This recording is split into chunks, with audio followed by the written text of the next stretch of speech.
ప్రస్తుతం భారతీయ బాక్సాఫీస్లో పురాణ గాథలకు మంచి క్రేజ్ ఉంది. తెలిసిన కథలే అయినా కొత్తగా, గ్రాఫిక్స్తో చూపిస్తే ప్రేక్షకులు నెత్తిన పెట్టుకుంటున్నారు.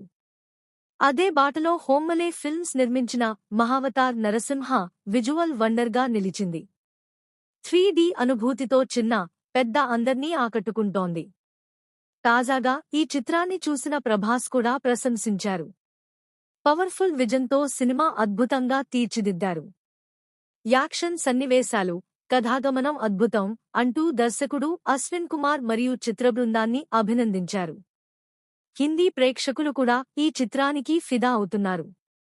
ఇప్పటికే కార్తికేయ 2, కాంతారా లాంటి సినిమాలను ఆదరించినవారు ఇప్పుడు మహావతార్ నరసింహ కోసం థియేటర్లకు క్యూ కడుతున్నారు. కలెక్షన్లు ఈ విషయాన్ని నిరూపిస్తున్నాయి.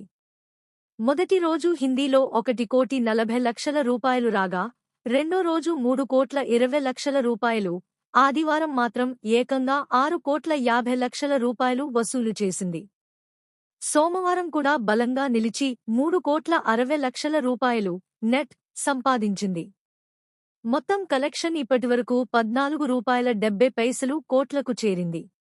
తల్లిదండ్రులు పిల్లలను థియేటర్లకు తీసుకెళ్తుండటం, 3D వెర్షన్కు భారీ డిమాండ్ రావడం ఈ చిత్రానికి అదనపు బలాన్నిస్తోంది. మన పురాణాలను సరికొత్తగా చూపిన ఈ సినిమా బాక్సాఫీస్ వద్ద సక్సెస్ పదంలో దూసుకుపోతోంది.